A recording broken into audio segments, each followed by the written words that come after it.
best friend. Hey everyone. Hi. Hello. Welcome to another exciting episode of Alison Rosen is your new best friend. I am very excited to welcome to the show someone who has been on the show 3 times on the Thursday group show.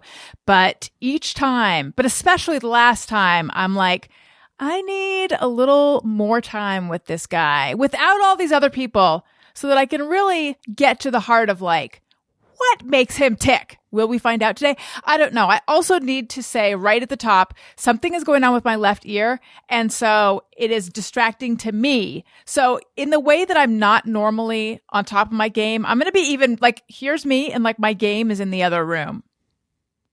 Can't decide if that was clever or just very ridiculous sounding. I think it was ridiculous sounding, but I'm only hearing it out of my right ear. So anyway, please put your hands together for pro wrestler, artist, Twitch streamer, lover of animals, former radio personality, Dalton, someone who's choking, Dalton Castle. Hello. Hi. Oh my God, what an operative moment for my throat to just quit on me. Does that? Hello. Welcome. Hello. You sure Welcome. you want to do this? I mean, you have, for sure, you've figured it out. I'm not that deep of a person. There's not much more to get to. Well, that's what we'll find out, won't we? Won't we? Won't we? Here's the thing. And I didn't intend to bring this up right at the start because I have other things I want to get to. You were up at 2 a.m. looking at a groundhog. I mean, I have a special message from someone we're going to play. There's a lot of, it's a surprise. There's a surprise. There's a lot of stuff, but here's the deal. On the most recent Thursday show, RJ City, who you've come on every time with, we realized that you guys are opposites. Mm-hmm. He is a miserable, gloomy, neurotic person. I don't know how much I agree with all that, but that's like how he presents, comedically. No, it's pretty true. It might be true. He's a nervous wreck. You ever seen like a hamster in like on a 7-year-old's hands, how their eyes are bulging out and they're shaking? That's RJ. But just every moment in life. Right. And like even in happy moments, he has trouble feeling joy. Whereas you are the opposite, seemingly. You seem to be able to stay in the moment. If things go wrong, you're able to laugh about it. According to RJ on the show, even when things are like times of your life where things, like right now, things seem to be going really well for you and congratulations. But even in times of your life where it wasn't like that, when you had been injured, you didn't know if you were going to be able to continue wrestling, you still were just as happy. As someone who would like to be like that and who's not like that, I'm just like, I need to find out what went into, what created this person.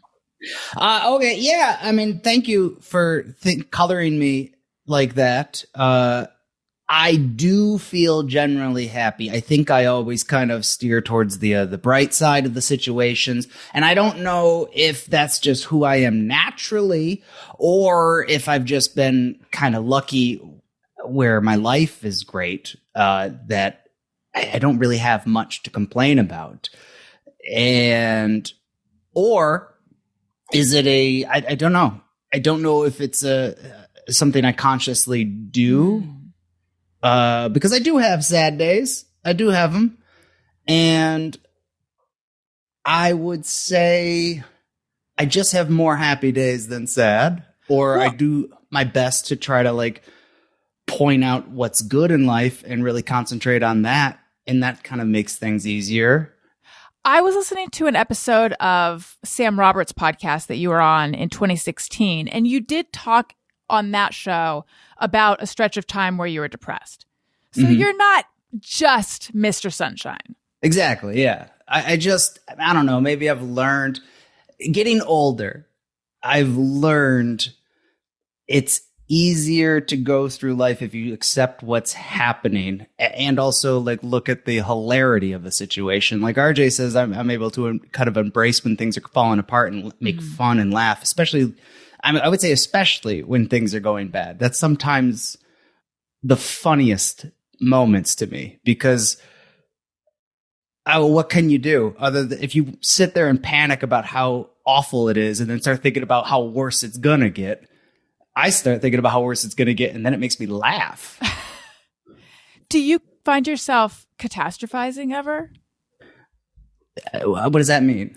Like thinking about the worst case scenario. Like, I mean, I suppose maybe you kind of just answered that you don't do that, but catastrophizing would be like, I'm nervous about, let's say you had surgery the next day, or, in a few days. Catastrophizing would be thinking about every single way it could go wrong.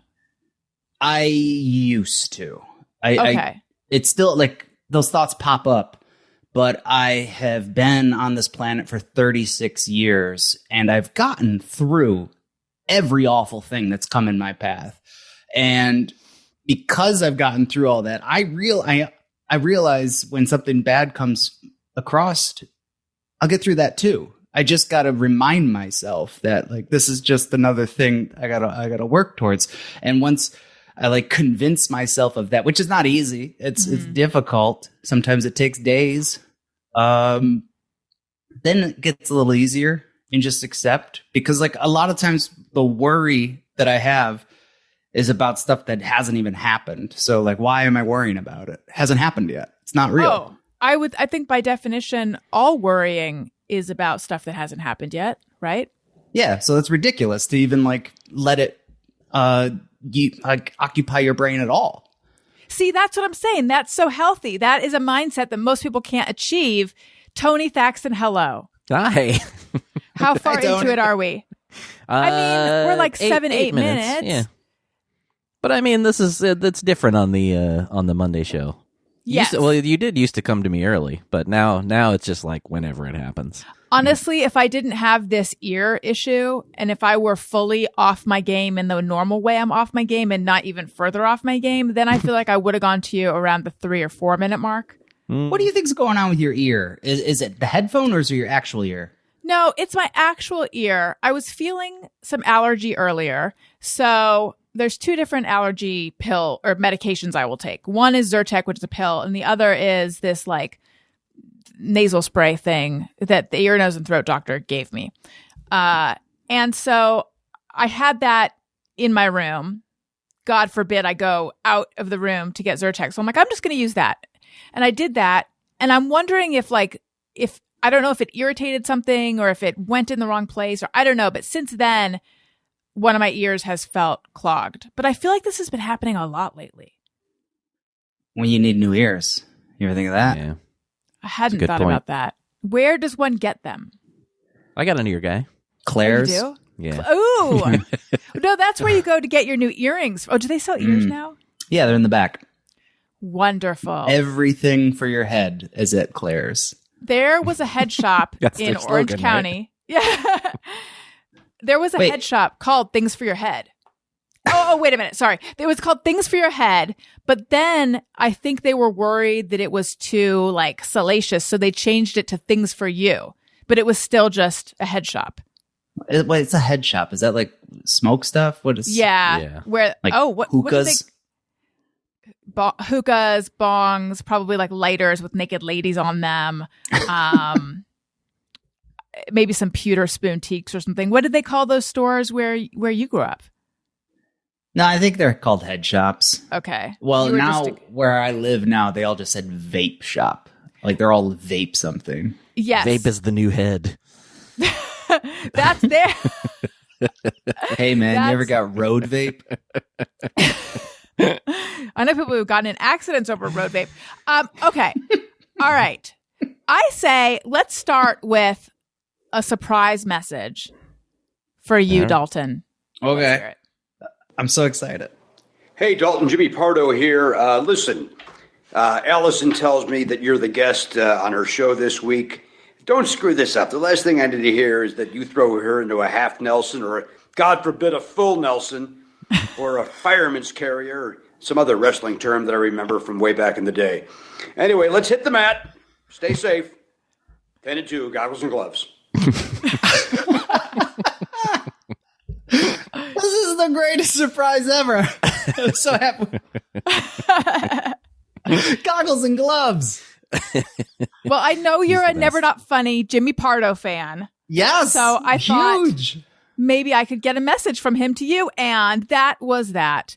Alison, that was so great. I loved that. Thank you. Good. You're so welcome. I'm going to tell all my friends I was on Jimmy's podcast because I'm on a podcast with Jimmy, I'll say. Yes, that's what you should say.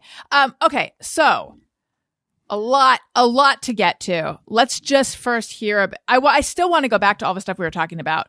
And you said that you had learned in your 36 years, you've overcome a bunch of bad stuff. And of course, I'm legally obligated to follow up with what is the bad stuff. But let's get to that after we talk about a couple other things, because you said that you were up till 2 a.m. to see a groundhog. Please. Oh my God, yes. Let us know. Yes. And was it worth it is the question I'm still asking myself. Okay, so you know the movie Groundhog Day with Bill Murray? It takes place in Punxsatawney, Pennsylvania, which the movie I learned after visiting was filmed in Indiana. It was not filmed where I went. Okay. But the spirit of the fest is still alive, such as the movie. It's bananas. So another wrestler, one of my very good friends, Matt Taven, he's my travel guy. For a while, it was me, RJ, Matt. We were car buddies. And then we're still friends today, which is great. And Matt had texted me and said he's going to the festival. He had bought a ticket and booked the car and the hotel weeks in advance. And he was going alone. He was like, hey, I'm doing this thing. I'm going to wrestle on a show a couple days after in the area. You should call the promoter, get on that show, and then come to the festival. And I said, the show part sounds terrible, but I'll come to the festival. So I flew out there. I don't know. I feel like we went for the Lord that we could just say we went. Yeah. 2 a.m. we woke up. We stayed at a hotel about 40 minutes out. We got dressed up like we were going sledding. I brought my my snowboarding pants that I've had for 15 years. They're bright red. And we got out of the car. You park about 1.5 miles away because you have to pay for a parking pass, and they were all sold out. So you park at the bottom of this hill in a small town, and it's dark, and people are just getting out and walking up this street. As soon as I got out of the car, it was 14 degrees, and I oh my God. Immediately realized I did not have enough clothes on. So I started digging through my luggage in the car and started putting more layers on.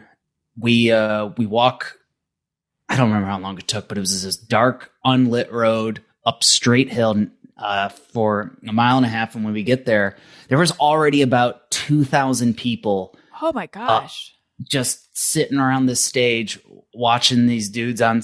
I feel like they were radio DJs or something. They were in funny tuxedos and hats. And they're just listening to the music, dancing, singing some sort of parody song every couple minutes that was Groundhog themed. Oh boy. There was a bonfire. There were some food trucks, people selling hot chocolate. It was really exciting. It sounds very quaint. Yeah. And everyone seemed to be having an okay time. I looked around. Too cold. Yeah, I don't think everybody was having a great time, but everybody was having a good time. Why does it have to happen at 2 a.m.? I don't know. The whole thing is they're going to wake this groundhog up at 7:30, but the whole process takes 4 hours, I guess, because groundhogs are really they're sleepers? moody, deep sleepers. Everybody knows that. But every time I got bored and I just looked at Matt and I said, so this is it? We just stand here and watch these guys on stage dance for hours? They would set off a confetti cannon. Ooh. Or a firework display would happen just after I said it. So I was like, they must have known I was getting bored. And then they draw your attention somehow. They can feel it. Wow. Tony, I think you were going to ask a question. Oh, I was just curious. You said the hotel was 40 minutes away. Was that because it's that big of a thing and that's the closest hotel you could get because everything else was sold out? Or was this just where you stayed? I'm assuming it's because there's not really hotels in that area. It's a small town. Okay. So, and maybe the hotels that were available there, we're above that. I'm a global superstar. Also, I'm using Marriott points, so we gotta really limited to where I can stay. Limited. I mean, you want to know more about the groundhog? I want to know. His name is Phil, by the way. It's Phil. Hasn't it been Phil for longer than a groundhog's lifespan? This is a different kind of groundhog. What does that mean? I mean, that is what it was in the movie, too. Yeah, Punxsatawney Phil. But I'm just saying, I feel like every groundhog, like the part of Phil is now being played by Gladys. She's 2 years old. Well, the thing about it. Go ahead. You can name a groundhog Phil like multiple groundhogs can be named Phil. There's no rules. I guess you're right. But didn't someone get in trouble for dropping the groundhog? Some politician? No. Oh, I don't know about that, but I do know the whole time Matt and I were like going, what if they open it up and he's dead? And in Quebec, it happened that day. Wait, so this happens at a lot of places, not just Punxsutawney? Oh, yeah. Groundhogs are pretty big in the Northeast. Okay. I mean, no, I'm wondering I don't know how many places it happens. All right. Has the groundhog ever seen it? Does the groundhog sometimes see its shadow? How does this work? Well, he definitely saw it this year. Okay, because we had more winter? Yeah, well, that was one of the wild things. Like, it's this big party. Everyone's, like, excited. And then they come out and do this big presentation. And they go through the whole spiel. And he selects the scroll. And they read this poem. And the second he says 6 more weeks of winter, 5,000 people just start booing a groundhog. Like, boo! You suck, Phil! Boo! And then they just kind of all turn around and saunter away. And there's like no finale, no music. It just ends. You need a catharsis at the end. It was so weird. You should have to sacrifice Phil because everyone's so angry. I'm just kidding. Okay. The only way to get the sun to rise. So in Quebec, the groundhog was dead? I guess. By the way, I just looked it up, and in 2014, New York Mayor Bill de Blasio accidentally dropped a groundhog, and a few days later it died. That's so sad. The whole thing is that I don't think I support this anymore, because after the thing, well, by the way, they pull this terrified animal out who is in this cage, the log-shaped container. I don't know when they probably put him in about 30 minutes before they pull him out, I hope. Otherwise, there's just this terrified rodent with like thousands of people just screaming. And I just imagine him in this dark box, just like eyes bulging out and just shaking. And everyone's like, wake up, Phil! Yeah! I still don't quite understand why it has to start at 2, though. Is it so there can be hours and hours of lead up to it? Yeah, it's a party. Sounds like. I don't understand why any of it happens. And also, before the movie, did they do any of this? They must have. Yeah, the movie's based on this. Yeah. Right, but I have to imagine it's gotten bigger and more robust since the movie, right? I would imagine it brought a lot of attention to it, certainly. But I have no idea. I'm not a groundhog anymore. Ooh. How did you rid yourself of groundhog? I don't want to get into it, but there was an incident. Okay. All right. I'll allow that. Okay. So I know that you grew up in Rochester, right? But you live in Nashville now. That's correct. You're the youngest of how many? 4. I'm the youngest of 4. And There's brothers, older sister, and then 2 brothers, and then I'm the youngest. Yeah. So what was your childhood like? Pretty good. I have some pretty loving and supportive parents. My siblings, we all seem to get along, but being the youngest, I got beat up a lot. So by my brothers. They're both older than me. We're all 2 years apart. So my oldest brother's 4 years older than me. My sister's 6 years older. And she was we're latchkey kids. Both parents worked. And at a young age, I remember we just get off the bus and we come home. And my sister she really took care of me. She looked out for me, but she wasn't always there. There was times when my brothers would just beat the crap out of me. I remember, oh boy, I don't know if I want to mention this. Uh, I remember getting a wedgie from the bunk bed, from the top bunk. Oof. Yeah. Wait, you were standing on the ground and they were on the top bunk? I was in the air. Oh, sorry. My understanding of wedgies is limited by, I guess, my sheltered upbringing. Yeah. I thankfully have not had too many. I mean, I've had wedgies just from walking around, but I've not had any like wedgies administered to me. Oh my God. So that's like an atomic wedgie. Yeah, I would say. Yeah. But it gave me grit. Helped me develop some grit. My sister used to dress me up in drag when I was really young. She would do my makeup. And we would also, I remember we would put together these like family skits for like parties. So like we'd go to like our cousin's house for a holiday or something, and then we would make the whole family become a captive audience and do these lip syncing routines.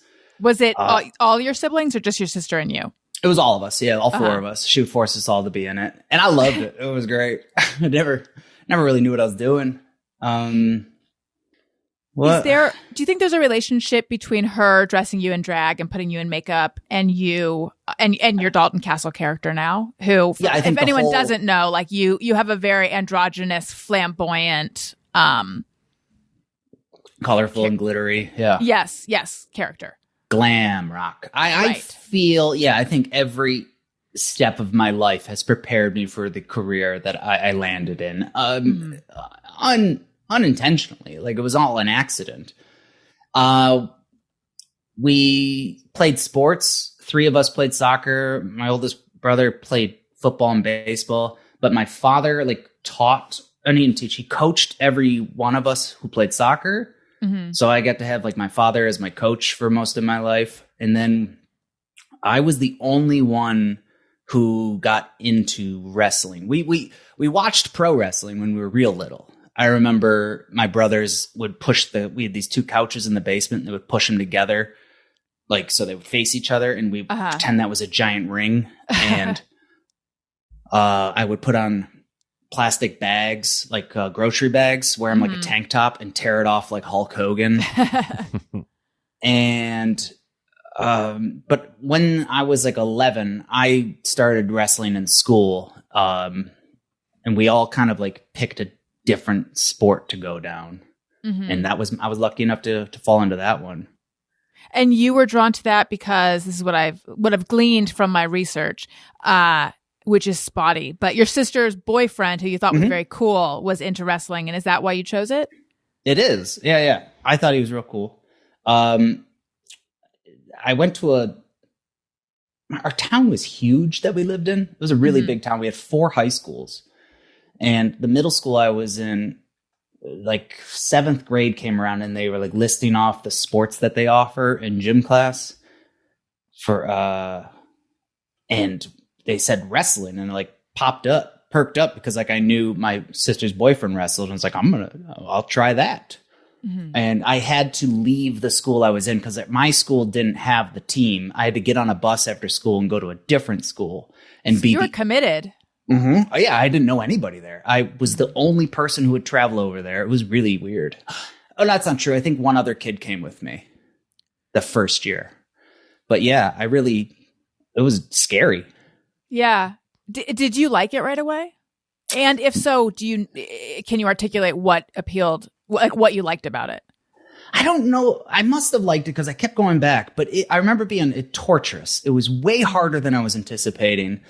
I didn't know anything. And my first year was in 7th grade. I don't think I won a match. I got beat up a lot.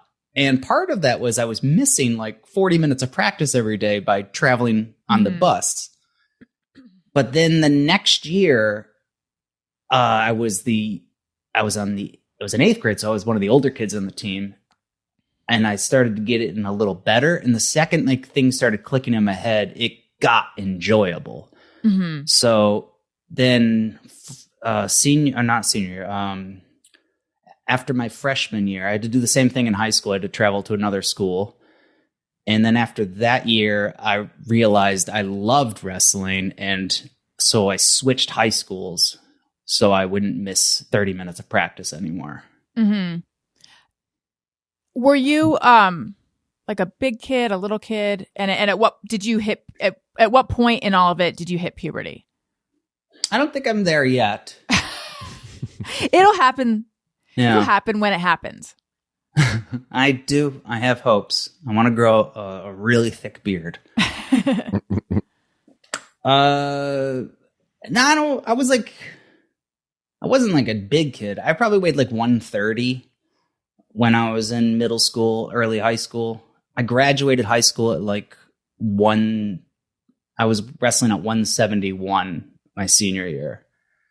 So what is it? That's kind of not big. That's average, right? Yeah, I think so. I actually have a question about that because in 2004, you were wrestling at 171. And then in 2010, you were in the 215-pound division. So Puberty. What happened? Is that what that was? I don't know what that, maybe.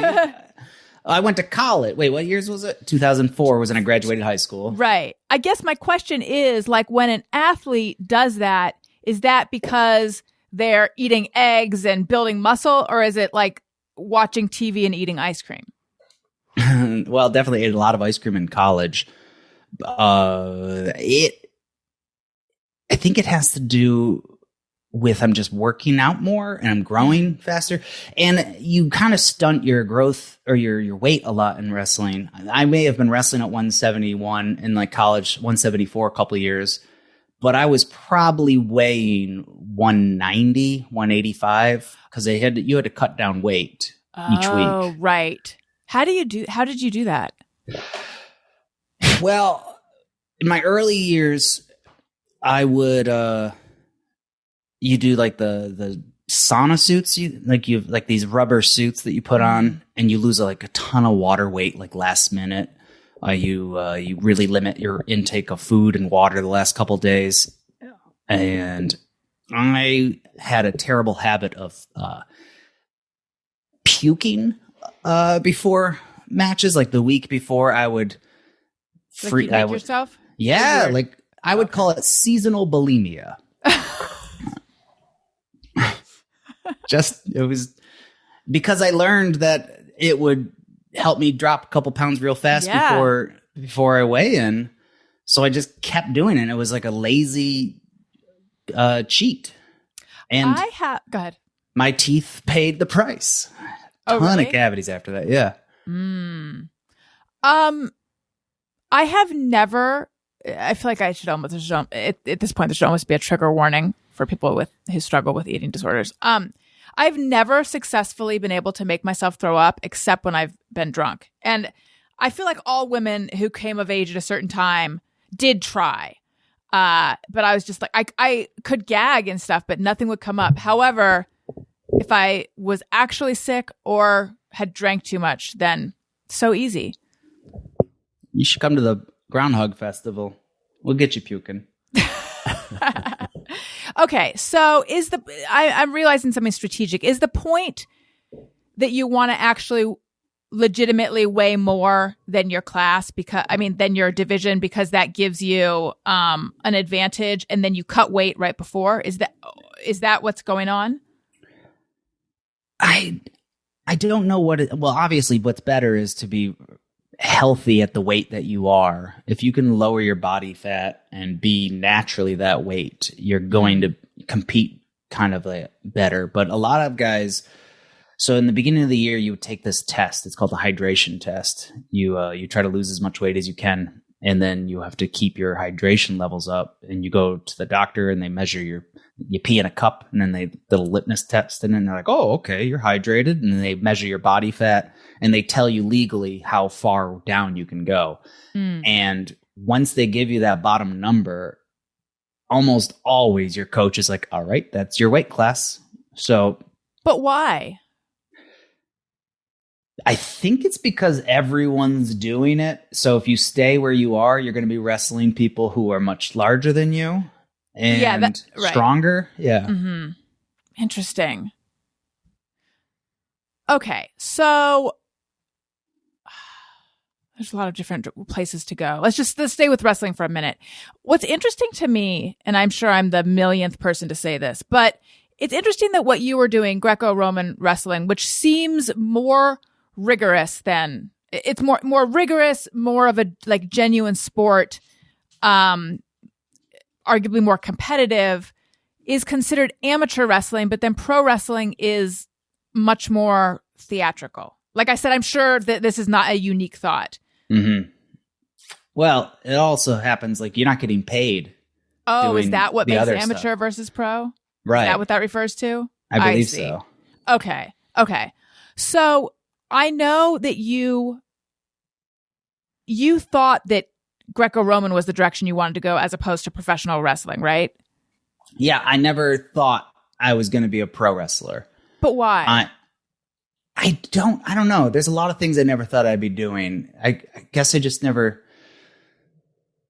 All right. My friends were pro wrestlers. When we were 15, one of my best friends started to train in the local area to be a pro wrestler. And then I was still competing in high school. And on the weekends that I wasn't at a tournament, I would travel with him, and I made all these friends, and I saw what they were doing. But yeah, I think that's what it was, is like it looked fake to me. I knew what I was doing was harder than what they were doing, and I didn't look at it. I liked it, and I respected what they were doing, but I don't think I saw it as the art form that I do now. Mm-hmm. And I had a lot more in the tank for what I was doing with amateur wrestling, and I wasn't ready to stop doing that. I loved it. It consumed my life. I started when I was 11 years old. I've been in wrestling for is almost like 28 years now. Mm-hmm. So it was weird to think of doing anything other than what I was doing at the time. How was professional wrestling regarded among the people doing amateur wrestling? Oh, they looked down upon a lot. Okay. Although there are a couple of teammates in high school, like there was this kid, Nick. He was one of the lightweights. So I was probably like 170. He would have been like 115, maybe a 93 pounder. He was real light. I remember him and I would, before the tournaments start, you go to a high school wrestling tournament. It's in a gymnasium. Wrestling mats are giant. I don't know if you've ever seen one, but there's like 6 of them on the gym floor. So the entire gym floor is mats. Everyone's sitting in the stands, but before the tournament starts, all like the teams kind of like grab a quarter of a mat and they like drill and hang out together. And me and this kid, Nick, would have a pro wrestling match against each other. And sometimes like our friends on other teams in the stands would start cheering us on. So we're just like clotheslining each other. And instead of doing what we should be doing, which is like drilling moves and getting ready for our match, we're having a pro wrestling match. So it was a way to loosen up. So I guess a couple people thought it was cool. Mm-hmm. What if you want to stick with amateur wrestling? What direction does that go? Like, what is the career path for that? I'm thinking of doing it. Yeah, you can get into it. Well, there's open division tournaments, I believe. You can like compete in these, I guess, Olympic caliber world class tournaments. I don't know if there must be prize money involved.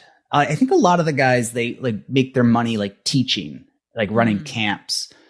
I remember in the summertime when I was in college, I would travel to all these different like wrestling camps, and I would work as a counselor. But these camps were put on by like national champions from the NCAA that would just put their name on there, and they would teach a clinic for like a week long. Mm-hmm. And I think that's where they mostly make their money. So you mentioned that your brothers would beat you up, and then there was someone else who was beating you up, and I'm forgetting now. But everyone would beat me up. Would everyone beat you up? No, I don't know. Okay. I had older brothers, and I learned to kind of handle myself as I got a little older because I was a wrestler. And also, I guess I was still happy and cheery. Wasn't very punchable. Wait, you weren't very punchable because you were happy and cheery? Yeah, who wants to punch the smiley guy? Well, so I was going to ask, do you feel like you were bullied? It sounds like it was more good-natured. I don't remember getting bullied much. No, I don't. Are you close with your brothers now? Like, are you angry about having been beaten up? No, we're very good now. We're close. Yeah, I'm not angry about it because I think they've made me into who I am. My one brother, he's the oldest one, and he's a much larger human than me, which is weird. We come in all shapes. My one brother was like, when we were younger, he was probably like 270, 280. He was a big, burly, like, what would you call it? Like a strongman build, like big barrel chested. And our middle brother was real skinny and like, maybe like 130. And then I was, I'm the handsome, muscly Adonis. So we come in all shapes. They saved the best for last. But my biggest brother, we would go to the gym together and work out. And then somehow we developed this game between us. Oh, it's real funny. Tony, you should try this sometime. He would keep his eye on me. And if I ever was just standing there with my mouth sort of open, just with my jaw a little open, he would punch me in the face and see if he could knock me out. Oh my he was God. like, oh, yeah. And then we would do that to each other. It was a fun game. Did he ever knock you out? He never knocked me out. No, he would never really go with the force that it would take, but it would definitely hurt a lot. And one time we were at the gym working out. So stupid. I was taking off one of the 45-pound plates. That's the big ones, Alison. Okay. And he saw my hands were full and he just punched me across the face. And like, to be funny, I went to spike the weight down to start a fight with him, and I spiked it right on my foot. So like, it was a double whammy. Did he laugh? Well, or did yeah. he feel right? No, he didn't. He doesn't feel. No, he punched me in the face. He didn't feel bad at all. I didn't know if maybe there was a line. It was my fault. I had my mouth open. Yeah, what were you thinking? So your sister, it sounds like she was like in. Listen to this, by the way. Okay. You hear that? Do that again. That's fun. That's my jaw. Your jaw popping in and out. Is that TMJ or is that from your brother punching you? Okay. Well, who knows? I'm going to guess it's the jaw or the punch. No, I think it's from a wrestling match. I once dislocated my jaw in high school wrestling a guy. What happens when you dislocate your jaw? Does someone have to pop it back in place? It was, I went for like a double over. So you like hook it was a suplex. I went for a throw and he blocked by dropping his head below my jaw. And like, so like all his body weight on his head came, and my head hit the mat, and then his head and his whole body can crush it on my jaw. So it popped out and I was rolling around on the ground. And the ref, this is the best line I've ever heard from a ref, comes walking over, sees me in pain, and he goes, 2 words, mouthpiece. Ready to go? Oh my God. And in freestyle, you have to wrestle with a hanky or a rag tucked in your singlet. Why? Oh, in case you're bleeding. You just pull that out and you wipe the blood off, and then you put it back in your underpants, and then you start wrestling again. Well, they've thought of everything. So I took my blood rag out and I put it in my mouth, and then I finished the match. They call them blood rags? Yeah. We ladies have something called that too. Oh my God. So wait though, when your jaw was popped out of socket, could you move your mouth? I mean, did it just go back, or did you have to like get someone to manipulate it back into place? No, it went back in, but it was now like swollen, so I couldn't open it and chew. I couldn't move my mouth. Oh my God. Were your so parents? I had to. Go ahead. My dad was there. Yeah. Were your parents worried about you? Worried about you pursuing this is what I was going to ask. No, I don't think so. I was good. So they didn't worry too much. Mm-hmm. And I think they loved it. My dad, he traveled to almost every match that he could make it to. He traveled to all of them, especially in college. He would make the trip. My mother, she was way more supportive of that wrestling than what I do today, which is crazy because this is my career. And yeah. Well, how does she feel about? Go ahead. when I started to train as a pro wrestler, she was like, that's stupid. She just wanted me to do the other stuff. What's the other stuff? You mean like, yeah. Sorry. What did your parents do? My father, for most of my life, worked at Kodak. Kodak was like a huge company in Rochester, and he was in the digital imaging department. So he was in charge of like bringing the brand new cameras and printers to all these like trade shows in different countries. So I got to like the very first digital cameras were in my house, which that's so cool. Wild. Yeah. I remember you had these cameras that like you put a floppy disk in, you could take like 3 pictures and then that's it. I got to play with like the first versions of Photoshop and learn it that way. And my mother is a nurse. And as we got older, she started like transitioning into hospice care and became the vice president of the hospice care unit in Rochester. That's intense work. It was perfect for my career, though. I got a nurse when I get hurt. And I got a photographer guy for my promos. Do your parents have a similar positive outlook to you? I'm specifically wondering about your mom who works in hospice care. I'm not suggesting anything. I'm just saying like that's such intense work. I sort of wonder what that does to someone to be constantly around people at the end of their life. I mean, they seem like generally happy people. My father's no longer with us. He died when I was 2010, I think. That sounds about right. But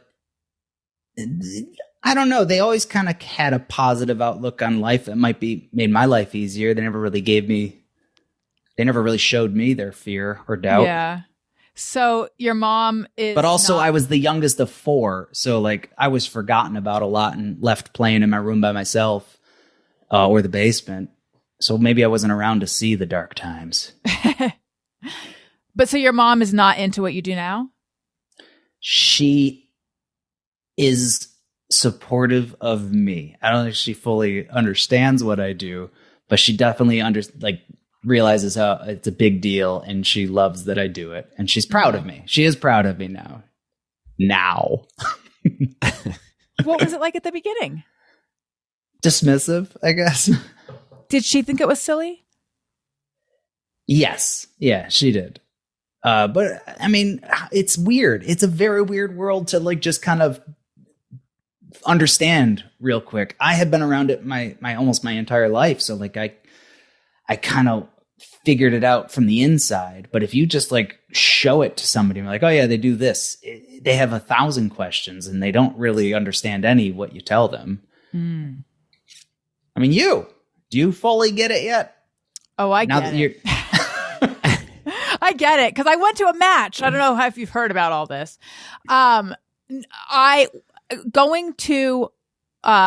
We went to see AEW. Oh, you went when they were in LA? Yes, nice. I did. Yeah.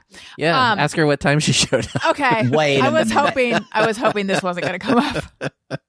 I had to. I assume it's a 6:00 start. Or was it a 5 That's what I assumed. It was a 3 o'clock. It was a fucking 3 o'clock start. First, they said that was the gates. The gates were open at 3. Whatever. According to RJ, I should have been there the night before. It's a whole thing. I was quite late. Daniel could not leave at the time we needed to leave because of work. We hit a ton of traffic, and then we got there and there was a ton of construction, and we got bounced back and forth between the Forum parking lot and SoFi. Like they kept saying, you can't park here, you got to park at SoFi. SoFi's like, you can't park here, you got to park at the Forum. And we were just driving back and forth for like an hour outside. I mean, it was like such a debacle. I got there in time to see the ladder match, to see a little bit before the ladder match. And then we also saw Dark records after, right? No, Rampage. Yeah, Rampage. Yeah. I miss Dark. But according to RJ, I have spit in the face of the entire industry by being that late. You wouldn't do this. You wouldn't show up that late to Phantom. You wouldn't show up that late to Cats. Where do you get off? Is what he said. And I don't think he's entirely joking. No, he's a little right. Oh, no. Okay. It's fine. If you feel that way, it's fine. You got there for the show. Bad. You just missed Dark, which... No, she missed 90 minutes of Dynamite. Oh, it's only a 2-hour show, Alison. I feel terrible. It is not what I wanted to happen. I was like despondent. And it's night. a show. There's a through line throughout the whole evening. You show up 30 minutes in. What do you don't know what's going on? Okay. Let's discuss this for just I can't believe it. Thank you, Tony. Thank You're you welcome. so much. Look, I'll say in your defense though, I will say within maybe 5 minutes of sitting down, she turned, because she was sitting next to me, and she turned to me and she goes, I totally get it now. I will say that she sincerely did say that immediately. I feel like I get it so much more, and I had so much fun for the amount of time that I was there, and I feel awful that I didn't get there sooner. I feel bad. I didn't know RJ was going to be there. I think he feels slighted that I don't know, but he was working. He couldn't have hung out with you. I know. That was what I thought. I didn't even know he was going to be at the venue, but... Well, we're coming back. The running Ring of Honor there. Yes, yeah. I know. I'm for sure going, and I will for sure be on time. Go now. Get in line. I know. Yeah, it is still being brought up to me repeatedly over and over and over. And I think it'll be brought up forever. Part of me thinks that might be like a better experience. If you were to get there and watch early and like watch everybody file in, it wouldn't be as jarring as it is to walk into it with everything going on. Like the second you walk into an arena, a packed arena with like lights and music going on, that's overwhelming. And it's like a change of scenery on like the flip of a dime from concourse to show. So I support showing up late. Thank you very much. But anyway, yes, to your point, no, Mr. I don't Positive. I don't quite get it. I feel like I'm getting it more and more, but I understand it is like a bizarre world. Alison Rosen is Your New Best Friend is sponsored by BetterHelp. When you're at your best, you can do great things, but sometimes life gets you bogged down and you may feel overwhelmed or like you're not showing up in the way that you want to. Working with a therapist can help you get closer to the best version of you, because when you feel empowered, you're more prepared to take on everything life throws at you. If you've listened to me for any amount of time, you know that I'm a huge, huge fan of therapy. I go every single week. Actually, I do it via Zoom every single week. It helps me immensely. It helps me just feel better, have a place to go to sort of talk through things that are on my mind, things that are bothering me. A big thing for me is always like, this situation, is it me? Is it the other person? Is it a combination? And therapy is just really good at helping you kind of tease out those things. It also, I mean, I don't think I would be in a healthy relationship that led to a healthy marriage were it not for therapy. So for me, it's been huge, and I recommend it for anyone who's even open to it, or even if they're not open to it. Listen, if you're thinking of giving therapy a try, BetterHelp is a great option. It's convenient, flexible, affordable, and entirely online. Just fill out a brief questionnaire to get matched with a licensed therapist and switch therapists anytime for no additional charge. If you want to live a more empowered life, therapy can get you there. Visit betterhelp.com/bestfriend today to get 10% off your first month. That's BetterHelp, better HELP.com/bestfriend. Okay. Let's talk about your character for a moment. Mr. Positive. Right. Where I come out and be like, I wish everyone could win. So you're Dalton Castle. You were Ashley Remington in Chikara, which, by the way, did you know that Melissa Joan Hart follows your Ashley Remington Twitter account? No, I didn't. Yes, she does. Oh, explain it to me. All of it. No, that's awesome. Yeah.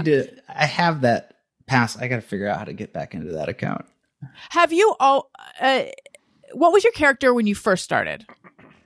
All right. It was similar to this. At least my attitude was, I've always been loud and like, grasping at straws and trying to grab attention.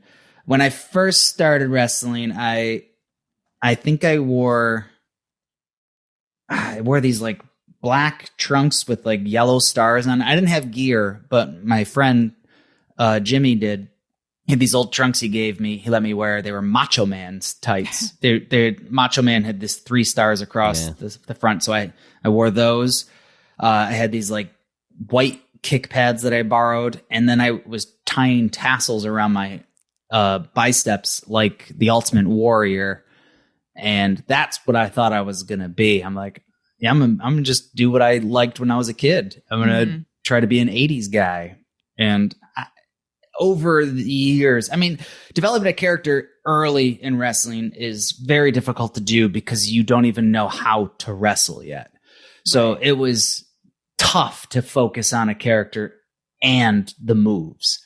So it took me a few years to like kind of figure out that part of it. And then once that started clicking, then I started experimenting with other things and just kind of adding colors. I had this tag partner from upstate New York. His name is Will Calrissian.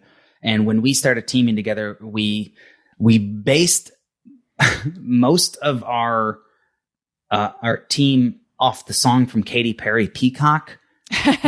So we're just like, okay, we're the Peacocks. And we came out, we would wear the masks, like these feather masks that the boys wear today. Mm-hmm. We had these like suit jackets with tassels down the sleeves. Again, like Macho Man Randy Savage. And we would just come out and just be ourselves. It was really just kind of make each other laugh and our friends all laugh. And as I started progressing, I was starting to get into different cities and wrestle more. He wasn't able to travel with me every time, so I had to go singles a lot. And I remember I was in Pittsburgh, and Tommy Dreamer, who's like a very respected and a legendary wrestler that I grew up watching, he was on the show, and I was asking him advice after, and he was like, "Yes, you're good. I mean, you look right, and I know you know what you're doing in the ring, but I don't know what the hell you are. Like, you come out, you've got all these like tassels, you wear these like bandanas on your wrist. I don't know what you're doing, but whatever it is, it ain't clear." And that like stuck with me. I was like, oh, I need to figure something out here. And I added a cape. I was like, that'll solve it. What name were you performing as at that point? Dalton Castle. Okay. I was calling myself at the time I was calling myself the Party Peacock. I was still the Peacock. Mm-hmm. I was a peacock for a long time. By the way, when I was in a band, I feel like we got that same advice. Like from looking at you guys, like I can't tell what you're doing. Uh-huh. Yeah. It was like an image. Wild because like I know what I'm doing. Why can't you see it? Yeah. I'm the cool one. Okay, so you got a cape. That was the way that you implemented Tommy Dreamer's advice, was you got a cape. Yeah. I think at one point I ended up getting like a tryout for WWE, and it didn't end in a job. So that was a moment of where I thought it was kind of over. Mm-hmm. Like I get to the like when you start wrestling, WWE is like the goal. It's like the only thing you know there is out there. So once that opportunity came, I went down there and I really thought this was it. I was so miserable at my radio job. I was like, this is it. I'm out of here. I don't have to take this shit anymore from all these talentless hacks telling me what to do on the air. I'm going to go be a wrestling star. And then it didn't happen. And I thought it was over. And I was like, well, if they don't want me, so what's left for me? So there was like maybe 3-4 months of just kind of like going through the motions as the wrestler. And there we go. That was a depressing time. Mm-hmm. I didn't know what was going to happen with myself. And then I went to a Ring of Honor show in New York, and I called up Rhett Titus. He's a guy who's been there for a long time. I wanted to come help set up the ring, I said I'm going to be in New York the day of the show, and he let me come. I set up the ring. I met a bunch of people, and then when the show started, it was in the Hammerstein Ballroom, and it was It was their biggest show of the year. It was Final Battle. It was unlike anything I've ever seen. The crowd like came alive. The building started like vibrating the second like Jethro Tull music starts playing. They play this song before every Ring of Honor show, and like the crowd starts banging on the metal boards. The lights are going, and like my heart starts racing. I'm just sitting in the wings watching all this, and it just dawned on me. I was like, I don't fucking need WWE. Like, I can go and be king of the indies, and this can be my home. And it just like ignited a new spark in my heart where I was motivated again. I started taking more bookings and being more positive about it. And I started going, my friend in Toronto, Ashley Six, was running a show, and he suggested showgirls to come out with me. When he's like, I'm going to get showgirls with like the feathers and stuff to come out with you. So we were just chatting one day on Messenger on Facebook and like sending these like videos back and forth. And he sent me a video of this Canadian like pop star. It was like, I don't know, Canada's Got Talent or something. And the guy was wearing like this jumpsuit singing this David Bowie song. And I was like, that is the vibe that I go to. Like, I love Freddie Mercury and David Bowie. And like, there's all these musicians, because I work in radio, all these like rock shows that I go to, and I'd see these performers just become different people on stage. It didn't matter if they were singing well or performing well. What their energy was what the crowd was into. And I was like, what? Like, I'm charismatic and loud, but like, why? How do I do what they're doing, but in wrestling? So I bought a Elvis costume. It was a gold jumpsuit. It was like $70, and it was flimsy and crappy. And I did not have a lot of money, but I believed in that look so much that I bought the jumpsuit. I had a cape already. I went and did the show there was 3 showgirls that came out with me. We didn't block any of it out. We just kind of did a weird dance. They undressed me. It was weird, but the crowd was into it, and I liked the vibe of it all. And when it came to the back, my friend Ashley goes, "Hey man, how'd it go?" And I said, "It was great, but I think they need to be boys." And it just like clicked. And immediately on the drive home, I start like thinking of ways to formulate costumes. I went under my bed, pulled out all. I was making my wife makes all my gear, so I pulled out all these remnants of fabric, and I can make something out of this. And by the 6 days later, I was doing a show in Watertown. I had in my head this concrete entrance that I wanted to do. I went to Party City, and there was like this peacock costume with these big feathered wings. I bought that, cut it in half. I was like, these look like fans. And I showed up late. I had to leave my radio job at 6 o'clock, and I had to drive. And as I got there, we were like 2 matches away. I had called ahead and asked my friend to recruit two guys to play the part of my boys. So he grabbed some students. I show up. I'm in a match with 7 people. Oh, wow. And if you have 7 people, you can't just improvise. You have to all be on the same page. Otherwise, you can't communicate with each other. And instead of going over the match with everybody, I grabbed these 2 guys and I went in the corner and I rehearsed our entrance up until the match time. And like I don't remember much of what the match was, but I nailed that entrance. And when I came back, one of my friends was like, "Hey man, I saw that on the monitor. You look like a fucking star." And I was like, "Yay!" And then a couple weeks later, I added the wings with the whole open thing, and it's kind of snowballed. Have you have not had the same? I don't even know if you talk about this. You have not had the same boys the whole time, right? It's like a Menudo situation. Yeah. Well, now I've got like my boys prime. So they're twins.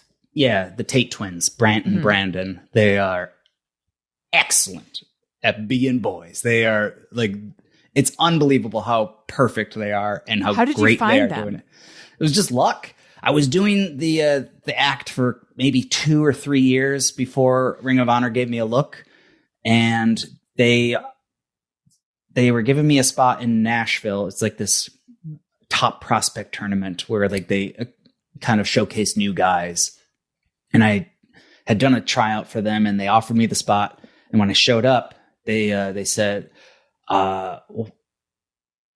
want you to do the whole entrance. We like what you did. We want you to do the thing. And then I asked Kevin Kelly, who's an announcer for New Japan now. He was an announcer for Ring of Honor at the time. I said, I need 2 guys for my entrance. Do you know anybody I can use? And he just looks over and he goes, well, the Tates are twins. Can you use them? And so I asked them, and they were like super excited to be a part of the show and took it serious. We went through the blocking. Ring of Honor doesn't have ring steps, or at the time they didn't. Mm-hmm. So like you had to be athletic to get in it. There was no steps to walk up. Right. And I'm in this like jump in, right? Or roll or whatever they do. And I'm in this cheap jumpsuit that I'm afraid is going to rip. So I'm like, how the hell am I going to get in? And then it just like, I was like, oh, what if I make them into, can I make them into stairs? Would that be okay? And I asked, and they said, yeah. Right. And it's perfect. Because if it was women, I think people would be like, what? And because it's boys, you can done it with women, and it's not cool. Twice. Yeah. The first time, and then another company saw my act and was like, oh, we love it. We're going to change it though. Who was that? They're called Impact now, but they were TNA at the time. Oh, and you were with them for a little bit?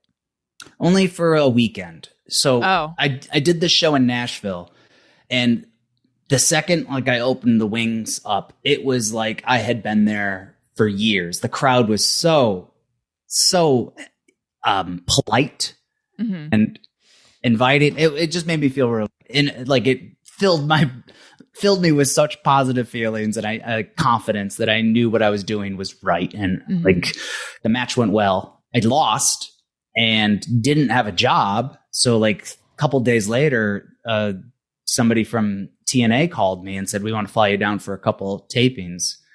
And when I got there, they were like, they looked at me and they said, hey, yeah, we had to change it to girls. Boys was too gay.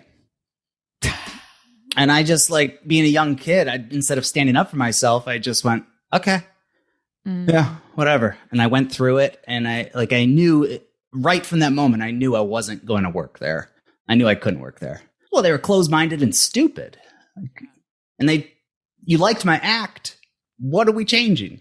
Right. You brought me here for me. Let me be me. Right.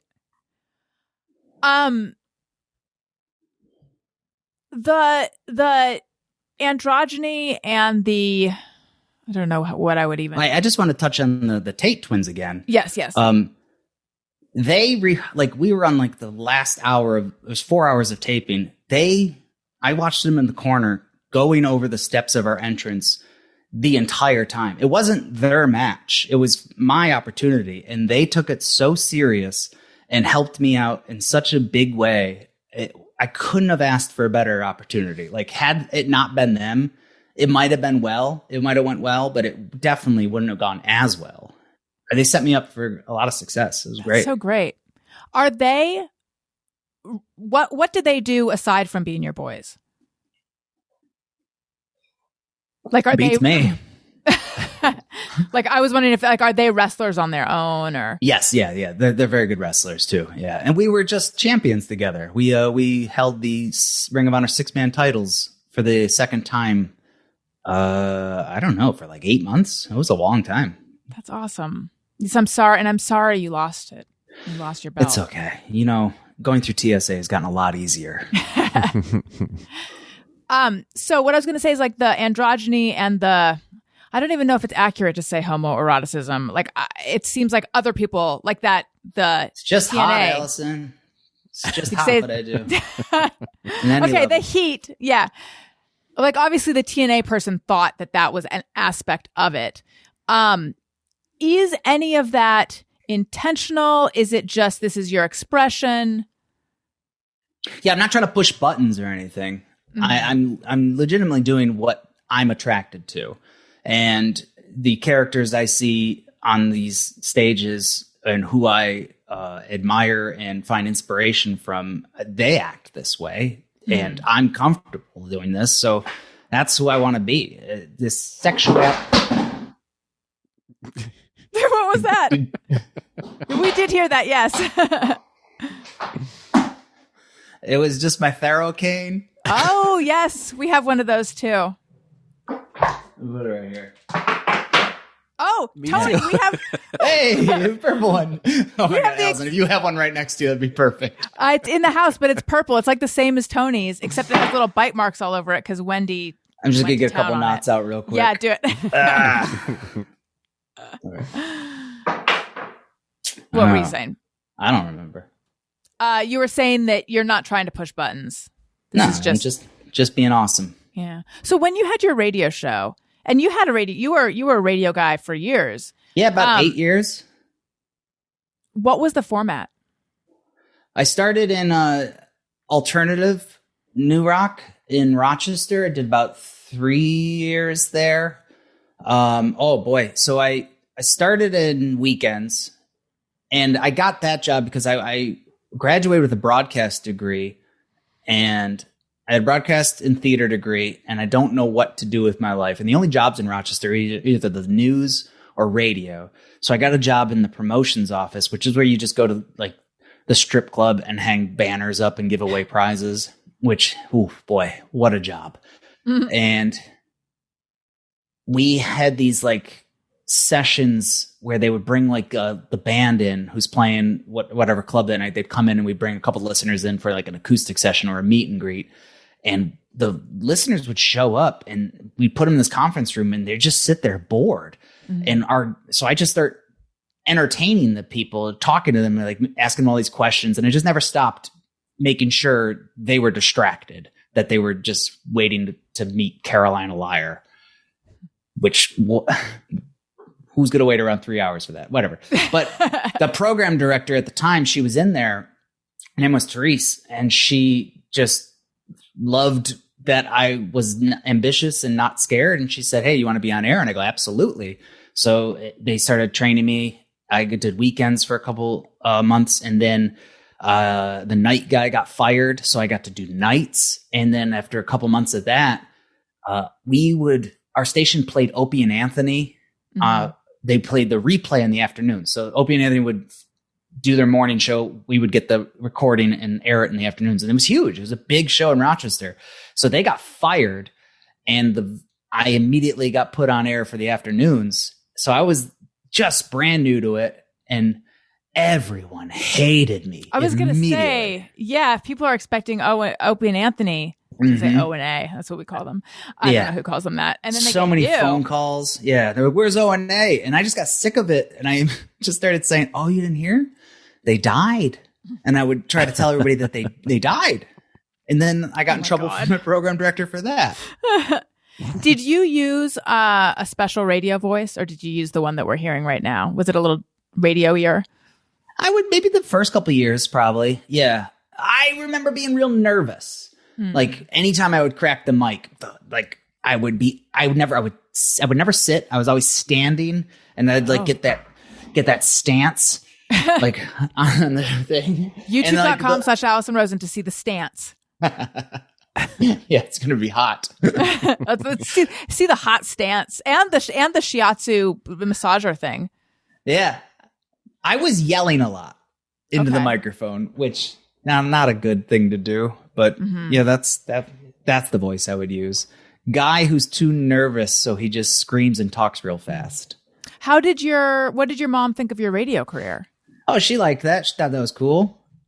Yeah, she would listen and then like text me when she hears it. She's very proud of that. Oh, that's sweet. Were you a good student? And I ask because when I was trying to think of an anagram, I don't know, to recall the order of the planets, which I do know now. You said PEMDAS. PEMDAS.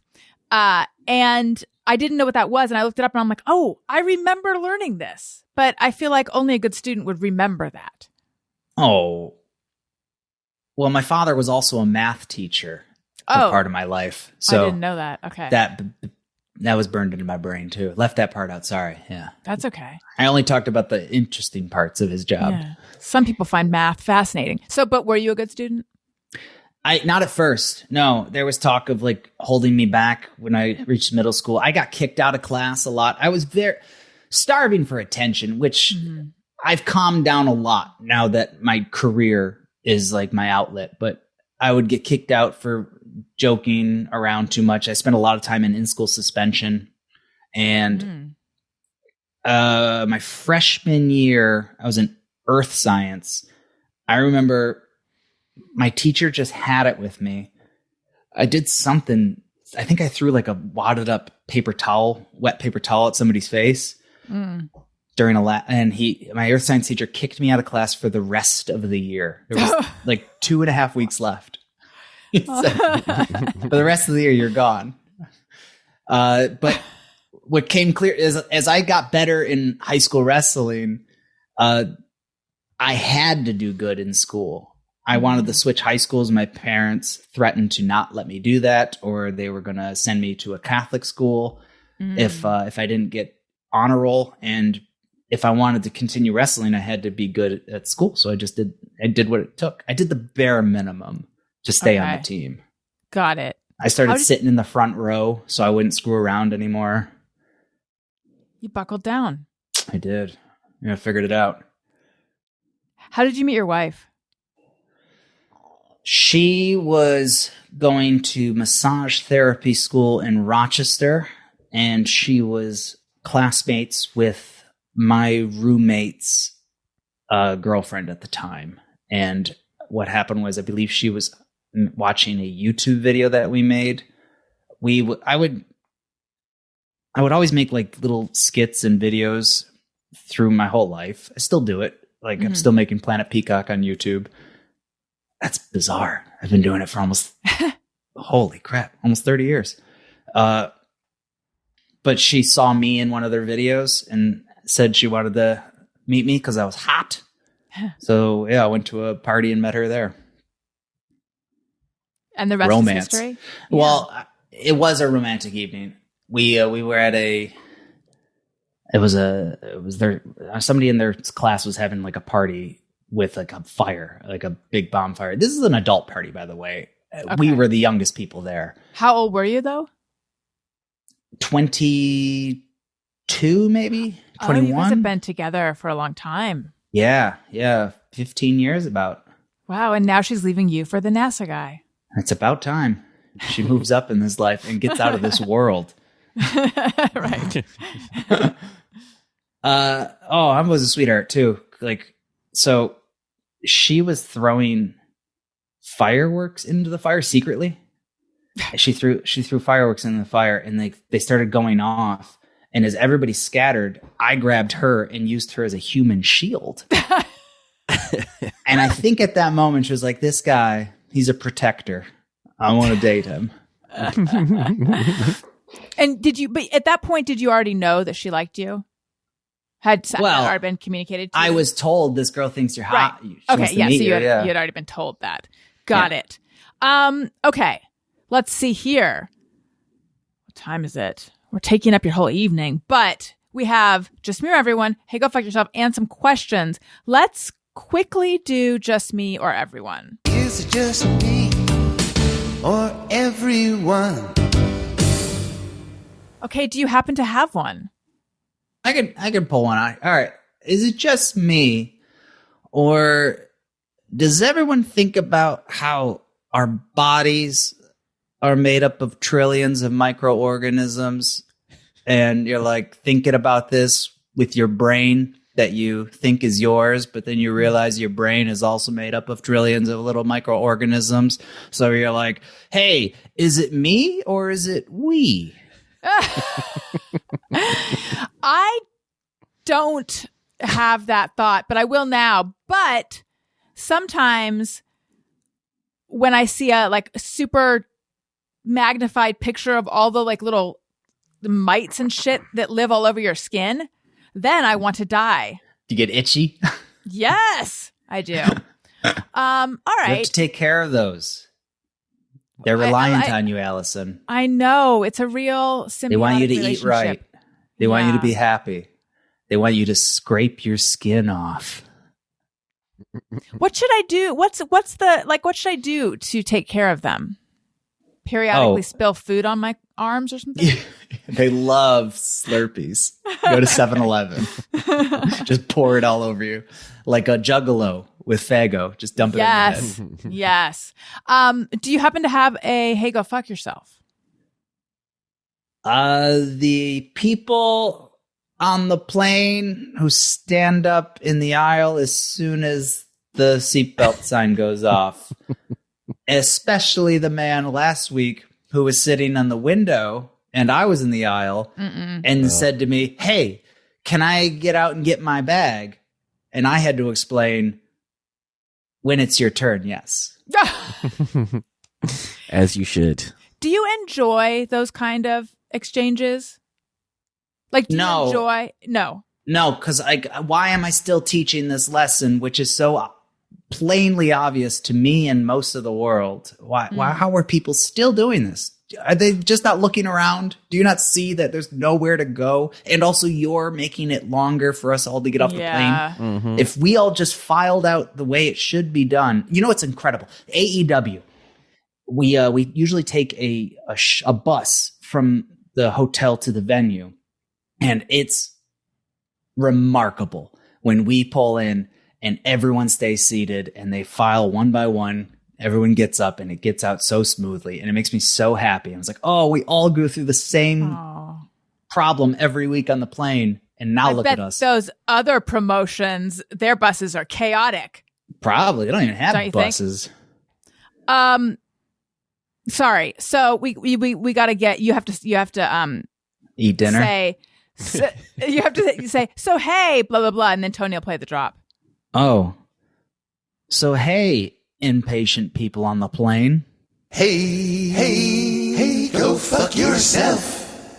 Thank you. No, I don't All like right. this harsh language. You know what? I take it back. I'm sure they've got some reason. Maybe they're going to miss their flight. I feel bad. Maybe it's their first time traveling. They've never been out of time. Let's keep it positive, everybody. No, I think that there's like special dispensation for someone who, if the plane's there late and they're trying to make a connection, they get, but he would have said that if that were the case. He was just being an eager beaver. Okay. We have some questions. You apparently have dinner you need to eat, so we'll get through these quickly. I am on Patreon, patreon.com/Alison Rosen. Patreon. Bonus episodes of The Friend Zone. That's my Patreon podcast. There's a level where you can watch the Thursday shows. There's a level where you can text me and I'll text you back. All sorts of fun behind the scenes content, all sorts of fun stuff. If you do the annual subscription, you get 2 months free. Patreon.com/Alison Rosen. And you can send in questions for my guests. And then I also took some questions on Twitter, and we have a song. Questions from our fans. Okay. Let's see here. Oh, it turns out I need glasses. Okay. Ooh, you look so much smarter. Thank you. Okay. My question is, okay, this is from Sam Randall. I will read the preamble. I wrote this as a just me or everyone, but have to say again that at first glance, I can get Dalton and Nick Weiger mixed up, especially now that Nick has longer hair. Nick is a co-host of the Doughboys. Okay. And a big wrestling fan. My question is... Get us in the same room. I could do that. Do you listen to Doughboys? No, I haven't. Okay. I have, but you know I don't listen to him. Yeah, I know of it. You know of it, yeah. My question is, what are his favorite TV shows or movies? Does he have any he goes back to again and again? Well, at the moment, doing a lot of Office because I've been listening to a lot of Office ladies, and so like it's made me relive all the episodes. And It's too bad it's never on TV though. Well, I don't have cable. No, it's just fine. If it's on every channel, isn't it? Yeah, it's on some channel at all times. I'm convinced. And Trailer Park Boys. I think that show is incredible. Yeah. What was it? Movies too? Or is it? Oh yeah. Movies Well, TV shows or movies. Oh. Are there movies you go back to over and over?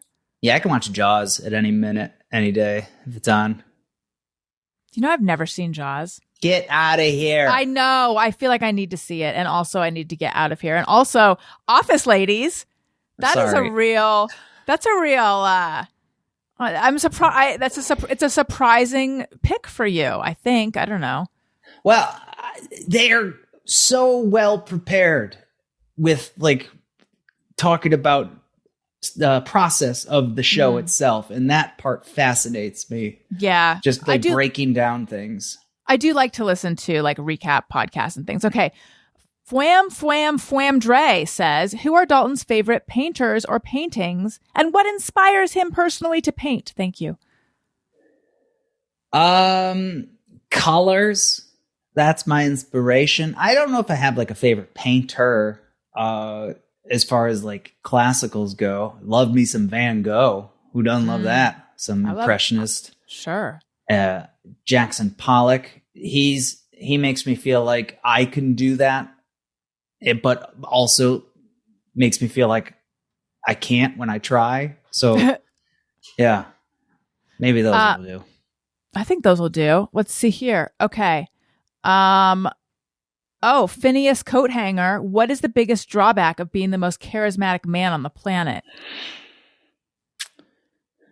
It's a terrible burden, you know? People just flock to you and they always want more. They never get enough. These don't seem like real sincere questions. And Nick Wester wants to know what? I just thrown some more charisma your way. Thank you. What was the deal with Smooth Sailing Ashley Remington and the fruit baskets? That's none of their goddamn business. Why don't you ask Smooth Sailing about that? The guy's smooth, and everyone loves him, and he's just a great guy. Did you ever watch that? You should watch some Ashley matches. You'd like it, Alison. Okay, I will. But I think I forget if we told you or not that Daniel signed up for whatever old wrestling is carried on. So we were watching an old wrestling match and very entertained. Oh, the one I just did is the Phantom? Yes, where you're the Phantom and you wear a mask because you're too handsome. It was so fun. Okay, so those shows are run by a friend of mine that I always wanted to be a part of them, but I was always contracted to Ring of Honor and wasn't able to. So it was, not to mention, I got nervous that night because RJ, when I watched his performance and I was like, oh no, I'm not going to do anything as clever and as well thought out as what he's doing. It was just a great night. Everyone, I still haven't watched that show back. I need to get on you should watch it. It's very entertaining. Yeah. That was really good. Dalton, I have 3 Phantom masks. 3. Why? At any minute. You don't know. Raul might show up. That was a very European way you did 3. It's to use your thumb. It's a wrestling thing. That's how they score the points. Oh. Wait, why? Do you call it European because of Inglourious Bastards? No. I just know that when I was in Europe, they too is like they use the thumb instead. Like whereas I would just hold up 2 fingers like rabbit ears. Peace sign, yeah. In Europe, I noticed that it was thumb and forefinger. So I don't know. It started in high school. Like they score wrestling points like that in freestyle. I guess it is easier to see from far away than if it were. No. And also easier on the hand. You like strain tendons in the back. Come on, guys. America, use the thumb. Let's thumb it up. Let's thumb it up. That's Dalton, the quote for the episode. So nice. Thank you so much for taking the time to be on the show. Thanks for having me. Yeah, I am going to try to make you do another show when you come to town. I don't know if you'll have time, but I will try to make you. And I will make time. I would love to do it. Thank you. I would much rather be doing this in person with you. I feel like there's this weird disconnect over the Zoom. There is, yes. And I'm still holding back and not opening up to you. So if you want to get to know the real me, invite me over. Let me go in your pool. Do you have a pool? I don't have a pool, but you can pee. No in our podcast. House. Damn it. Wait. What if I get... Yeah? Why did you go with pee? Well, I was thinking of like a small, collection of water. You thought I want to go in your pool to pee? No. I would, but I'm saying, look, I cannot offer you the amenity that would be a pool, but I can offer you a toilet if that, so it's like, those you're not are just not one. Those are no way. I feel like they're commensurate. Nah, other than the water being involved, that is it. That water is involved. What you can have some with coffee. You? This was going so nice. Tony, cut that part out too. God damn it. The part where he said it was going so nice. No, keep that in.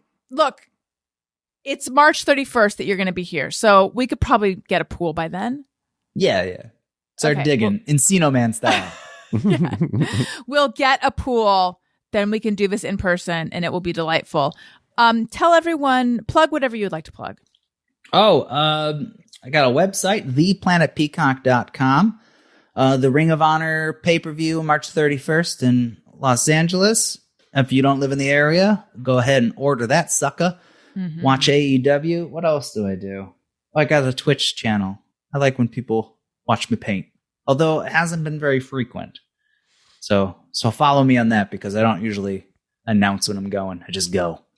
And what is your Twitch channel? The Dalton Castle. Okay. And they should follow you on Twitter because I think you often let people know on Twitter when you're going to be on Twitch. Right? Oh, yeah. My Twitter handle on that is @ none of your goddamn business. Oh, sassy. Do you do you think of yourself as an extrovert? Sure. Maybe. Do you think yourself as an introvert? I don't know. Okay, perfect. I'm too afraid to say. Well, then this is what we'll get into when you come swim in my pool. Boy, Daniel's going to be thrilled. Oh, hey, I saw that Daniel's got my shirt and RJ's shirt now. Yes, he's been wearing them both. Mm-hmm. Wow. He's representing. I'm very proud. If we were people who spit in the face of the entire industry, would he have your shirts? Yeah, right? I feel I've been painting. I don't see you wearing the shirt, though, so I feel like only one part of the family is off the hook. God damn it. Okay. Tony, what about you? Twitter and Instagram at Tony Thaxton. I want a jingle. That's next time. When you're in person, when you're in that pool. Covered in piss. Oh, wait. I know I'm interrupting, but do you have we have an RJ one. Do you have that at the ready? Any of them? Yes. RJ City. Is that you, Alison? No, that's Jackie Johnson, frequent guest. Yeah. But, I mean, we can get something whipped up for you, too. Tony, what about you? Yeah. Oh, and then Bizarre Albums every Tuesday. And then I've foolishly been forgetting to plug. There's a new Don't Stop or We'll Die album out called Signature Please. And that's available on all the streaming places now. So that's about it. Perfect. Wonderful. And if you like what you're hearing, or even if you don't, please make sure you're subscribed. Please leave us a review, 5 stars, youtube.com/Alison Rosen to watch this and subscribe there as well. I already mentioned Patreon. Also, if you are an Upworthy Weekly fan, you may have noticed it's not happening anymore, but Todd and I are not leaving. We are now doing our as yet unnamed podcast on Patreon, and there's just one tier. It's just $2 a month. So you can't afford not to, unless you don't want to. Patreon.com/Alison and Todd. And that's Alison with 1 L, Todd with 1 D. Take it up with our parents. Follow me on social media at Alison Rosen on Twitter and Instagram. I think that'll do it. Dalton, thank you so much. Thank you. I got one more plug I left please. out. Please. You can also catch me becoming fast new friends with Jimmy Pardo in the near future. I can't wait for that blossoming friendship. I did worry a tiny bit. I'm like, I kind of want to gatekeep this. And I thought, no, I'm going to let it happen. You guys are destined to be friends. And I am going to foster that. Know, I know this should really be an off-air conversation, but I'm just going to throw it out in the universe. We record a Thursday show when Dalton's in town. The other guest, Jimmy. Is Jimmy. Oh, yeah. Is it meet cute? What is it? A meet cute. Setup? Yeah. A meet cute. Oh, I'll spill my crayons all over the table, and he'll be like, "Oh, I'll help you with those." It's gonna be great. Yes, you should have like a big unwieldy bag with a baguette in it. And my hair up in a bun and glasses. Yes. Oh boy. Yes. Pull them out. It might work because I think the weekend is when. Are you here for WrestleMania as well? Is that the same weekend? Yes. Is that weekend? I think so. Yeah. I've got friends in the area, so I might stay a couple extra days, and I mean, we'll work it out. Okay, because anything Jimmy we do together will probably be after the pay-per-view, so I'll stay a couple days. Okay, perfect. I can't wait. Stay at your house. Thank you. Yes. You can stay at our house. We have bunk beds. Ooh, perfect. Daniel and I sleep in bunk beds. He's had a bad experience with bunk beds before, though. Oh yes. No, we don't do wedgies. You can sleep in the trundle. I'm bigger now. I'm bigger than my brothers. They can't hurt me anymore. All right. You guys, thank you. Listeners, thank you for listening. I love you. You matter. Goodbye. Hey, do you know about the Alison Rosen show?